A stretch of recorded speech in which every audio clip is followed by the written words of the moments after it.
Hey guys, it's Warhammy here. I wanted to make well, really what is my first ever video of this form because one, I don't know how to edit yet, and two, I just prefer streaming and doing my stuff live. But I've been a fan of Diablo since, Diablo 2 came out 24 years ago, and I've literally been playing even before that with Diablo 1. And Diablo 4 is around the corner, and I wanted to, just go through, the stream I had where, I played a bit of the early access beta and just give some thoughts, some things I'm excited about, some things I'm less excited about. And just have a quick little chat. I'm gonna do this in one take. Yeah, let's see how it goes. So I'm gonna swap over to the VOD I have of the first night we watched the cinematic.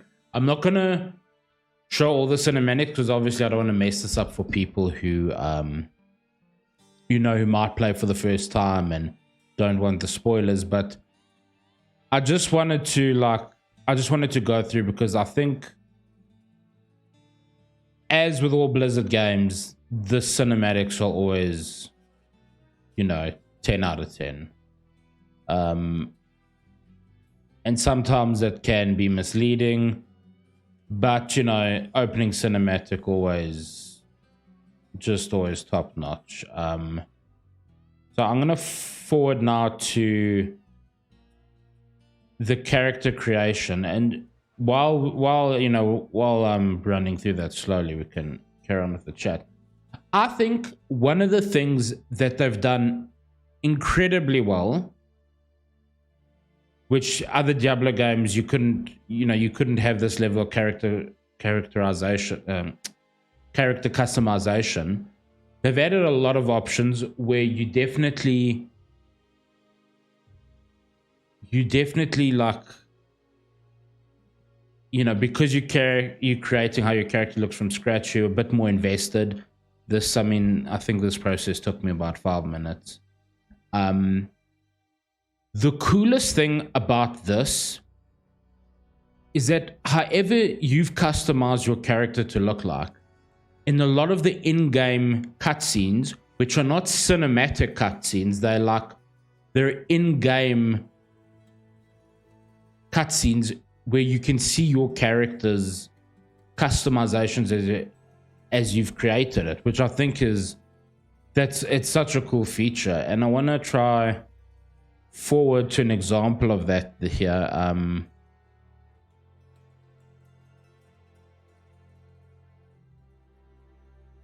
And I think we get to see some of that, like here, exactly how I've made my character look.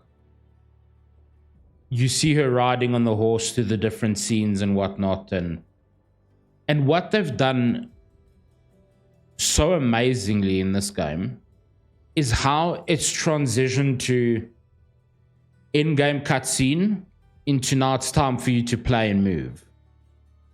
It's like, it's so flawless and seamless. Like, I think, if I'm not mistaken, we see an example of that, like when this beginning introduction happens.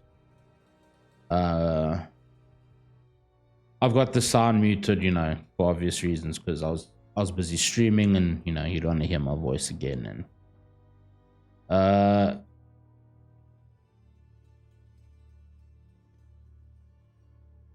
me see if I just forward here for a second. I think you see it right here, where it goes from, wait, let me see if I can back it up a sec so you get the gist of what I'm saying. It goes from like this cutscene where you're cold in this cave, you're sleeping. There's your character. That's how I made her look. Got a thing for redheads. It is what it is, guys. Okay.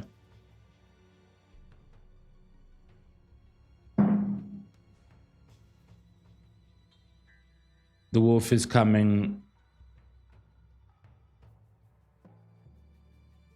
And actually, at the time, I didn't realize the relevance of that wolf, but it comes back later. But either way, now you wake up in this seamless transition where now we're playing. And I think that is one of the coolest things I don't think I've seen in other games. That I think this is one of the things I think Blizzard have done well. They've really like gotten you more invested in your character and made you feel like your character specifically is part of these cutscenes, and it's like flowing from cutscene into playing, which I think is, I don't know. I was actually blown away at this point when I was streaming when that happened. And then, you know, while we, yeah, I pause here for a moment just to actually speak about that. Just to speak about that. Now, what doesn't do the game justice is me busy recording and bitrate and whatever. How visually stunning the game is. The cinematography, the ambience, the theme, this like weird, not weird, but like this snowy, gothic, Russian, gypsy-ish theme. The lighting, they've done visually and graphically such an amazing job. And it's one of the things I'm most excited for. I think they've done that super well. As you can see, like my character running around, the shadows, you know, the shadows are amazing. The lighting, the dark spots, the glistening on the road. I mean, they've really done such an amazing job. And I know it sounds like I'm, you know, being a bit of a Diablo Kuma right now, but it's I think it's warranted on certain aspects. I am going to say some not amazing things in a little bit, but I think that part they've done super well. So let's forward here a bit to maybe we're going to forward a good amount. I'll tell you why, because I actually got disconnected at one point and was playing Vampire Survivors.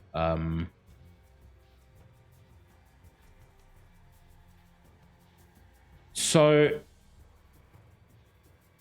I went for a bit of like a pure cold build with Blink, and until around level 20-25, I felt super strong.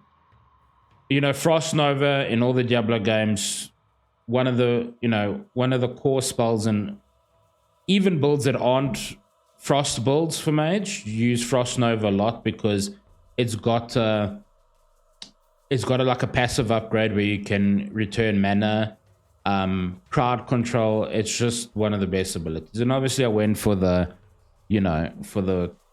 what's arguably the most used spell in most sorceress builds is Frozen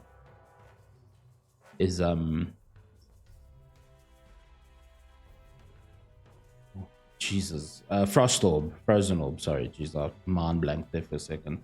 Frozen Orb in most cold builds. In Diablo 2, it was more, your farming Frost build was more like a Frost Nova and Blizzard and then Glacial Spike. There were Frozen Orb builds that were mixed with Hydra, so that if you went against cold immunity items, you had a different damage type. But because, this is early access, I wanted to get a feel for, for the cold abilities. Yeah, I went for basically what was a pure Frost build. And it was really satisfying. The boss fights were a bit more difficult. because I think proccing the vulnerability on bosses is either a bigger threshold to get that vulnerability, or it's a lower chance, or you can't. I'm not entirely sure. But with the dash ability, that for me was kind of clunky at times, fighting bosses and throwing, frozen orbs at them, and it was just super satisfying. And again, a lot of the boss fights have got mechanics. I'm not gonna say they're actually there. You can actually see now I do proc a vulnerability on him. So okay, let's just scratch that. You absolutely can do vulnerability on bosses. Vulnerability, I think, is going to be an important part of most of the mage builds because it gives you a 20% damage buff. So weaving spells into your build that do vulnerability, I think, is going to be super important. The boss fights are, I mean, this is just like a mini boss in one of the dungeons. Again, the abilities look so good. The combat is pretty clean. There's stuff to dodge. There's stuff that blows up. I think I die at some point because I don't understand what's happening. I think he blows up the wall here and I die. But again, visually, 10 out of 10. Not... Yeah, that's what I do die there. Not the most complicated mechanics. Like if you've ever played Path of Exile, the endgame stuff is super involved. Diablo per se hasn't ever really had the most complicated boss fights. And I would dare say that Diablo 4 over 2 and 3, the bosses definitely did more stuff. There's more thinking involved, more dodging. Do I need to break this bone wall now because, he's going to make it explode? Dodging the projectile he throws, clearing ads. I think they're... Path of Exile was supposed to be a homage to Diablo 2. It took a lot from it, the good things. And obviously through the years, Path of Exile has developed into its own massive franchise and done a lot of its own things and developed its own systems and mechanics, and is really, if we're being honest, because of the amount of endgame, it's really the standard of ARPGs right now. They've really done good work on it. And I think Diablo, Blizzard has seen that, and without making it too complicated, because obviously this is going to be multi-platform, which is something I'm not thrilled about, and I'll tell you the reasons for that in a little bit. But because of that, I don't think they're going to make the boss fights super, super complicated. But they've added to other games. They've added different mechanics. They've made them a bit more engaging. Now, the one thing I'd say about, at least for the start of this Frost build, until I get a deep freeze, and I think I start using Ice Blades at one point, killing the boss, took a bit. And I'll actually cut to a VOD where I swapped to a lightning build and how much more damage I did. It was crazy. But yeah, boss fights, I think a lot better in this game than other games. I think they're... Yeah, I just died again. I think they've done a good job with that. Now, one of the things I'm concerned about dungeons is that some of them are relatively short. And what I worry about for the end game is that, and from what I've read and remember, a lot of the end game's content is centered around what Path of Exile calls maps and modifiers. I think it's a Nemesis mod for Diablo, and what it does is it takes the current dungeons and transforms them into a more difficult version for you to then go and kill the bosses and farm the gear. And I hope that's not all they do, because recycling dungeons we've already seen and putting some modifiers on them, it's not going to keep me playing the game forever. It's just not. They're going to have to add a lot. And I know they're doing the battle pass thing and they'll probably have seasons like Diablo 2, but it's going to need a lot more than that. And yes, this is early access.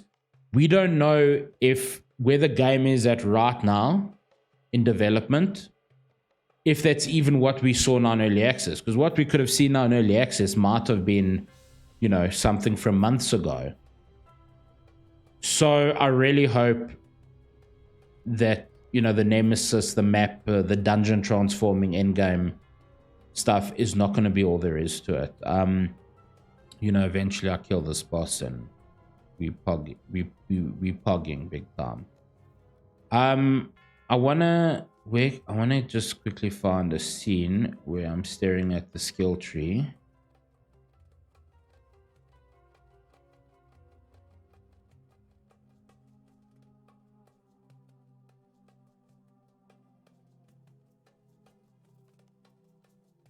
Let me quickly bring up the skill tree.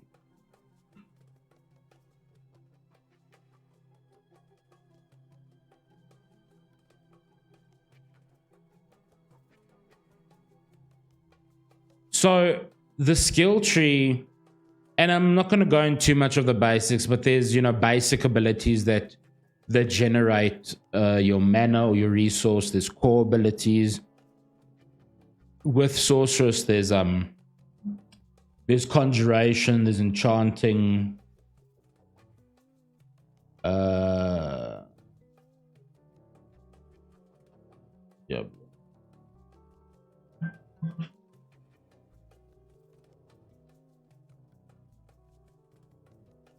There's ultimates, and I think these are going to make the builds interesting enough because of the enchantment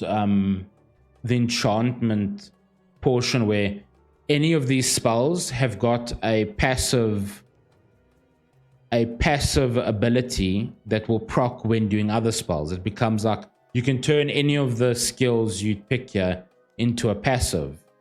And I think that's going to make the sorceress gameplay very, very unique. And interesting, because I think what I heard Kriparian say in his video, and I totally agree with it. I think there's not going to be as many cookie cutter set builds in Diablo 4. And I think a lot of your builds are going to revolve around the items you pick up, because a lot of the items, a lot of your gear is powerful and give skill points. And I think based on that, you're going to use some of your skills as passives. You're going to use some of the, you know, the free skills you get from items on your bar.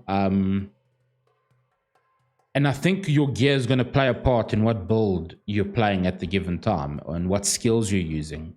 I think it's going to affect it a lot. And I think that's one of the things I do like about Diablo 4 is I think it's going to offer a very different way to play the game.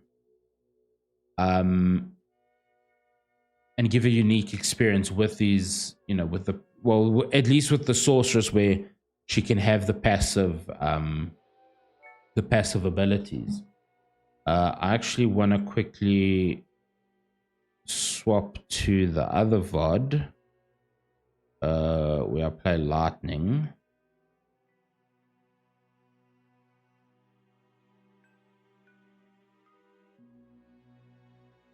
And I don't think that's here yet.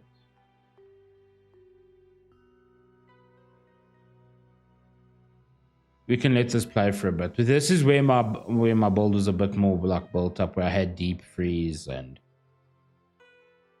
Frost Nova. So what I want to talk about as well is the items.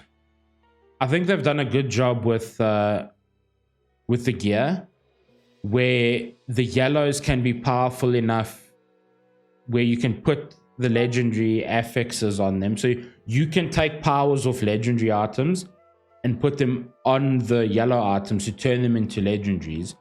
Obviously, the rare items will be missing a stat over the legendary items, but can roll, you know, the 3 stats you really want and then have the legendary affix on it and be, you know, an amazing item.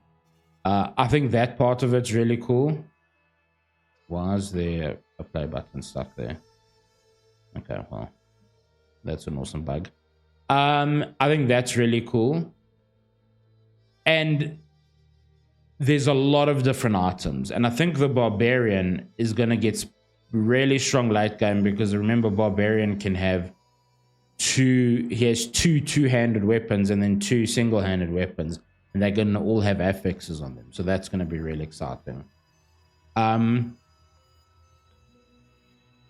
think, so for me, the things I'm loving: graphics, combat, spells, the talent tree. I'm not even going to talk about the Paragon thing yet, because we don't know what after level 50, what the Paragon tree is going to look like. It looks super complicated based on the leak. I'm not going to go into that. I'll make another I'm going to make another little video with this coming beta. I'm going to probably try Necromancer. The things I'm loving, so the graphics, the combat, the abilities, the skill tree, how the different builds are going to be. The story, I think the cinematics and the story are all 10 out of 10. The things I'm not super excited about. Let me just open here. Play one of the later videos. And this could just be a balancing thing. Oh, here's where I've swapped to lightning and just absolutely murder everything.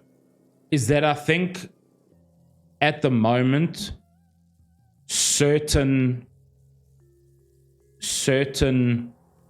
abilities are way more powerful than others. Hydra build, super strong. Lightning seems super strong.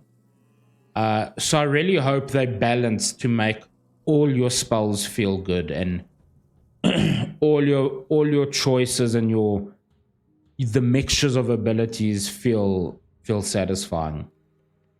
The other thing I'm not super thrilled about is some of the stuff that the UI choices that they've seemed to taken from Diablo Immortals. Like when you hover over an item, it can be clunky and there's this weird transition before it shows the stats.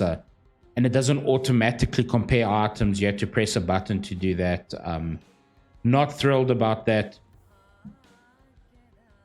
It's just, yeah, some of the UI stuff that I saw in Diablo Immortals, that I saw pop up here, it doesn't make me feel good, because I don't want Diablo 4 to revolve around what I saw in a mobile game. It makes me super uneasy. The other thing I'm not thrilled about is only having 6 abilities. In Diablo 2, you could have, which is now 24-year-old game, 23-year-old game, you could have so many more abilities bound to toggle through. And I don't like that we're going to be limited to 6 abilities because they've decided to make the game multi-platform. I incredibly detest that. And I'd argue there are games out on console, like I think Wulong, that you can have 7 or 8 abilities and also play it on controller. So I really, really, really hope that they hear, and I'm sure I'm not the only one that's going to say that. I'm not going to be the only one that says that. And I hope they address that, because that's super concerning. That is super, super concerning. The other obvious thing that I'm worried about is if there's not going to be an offline mode. And the reason for that is, I think for a lot of people, and I don't know yet, there might be a video They might have already stated there will be offline on release. I don't know. I can't remember. You know, I'll stand corrected on this. But a lot of a lot of the reason people love Diablo is because you feel like this lone adventurer with the world on your shoulder trying to save the world. And that kind of gets lost when you get into the first big city and there's other players running around. And then obviously, because it's early beta, early access, you know, the lag, the rubber banding and all of that, and the crashing happened. Obviously, that's a big thing they need to fix, but I think a lot of people are going to want to have that lone wolf, lone survivor, lone adventurer, lone hero experience. And I think you lose a little bit of that. Now, on the other side, it's super cool having other people in a Diablo world. I actually really enjoyed seeing other players walking around, checking out their gear.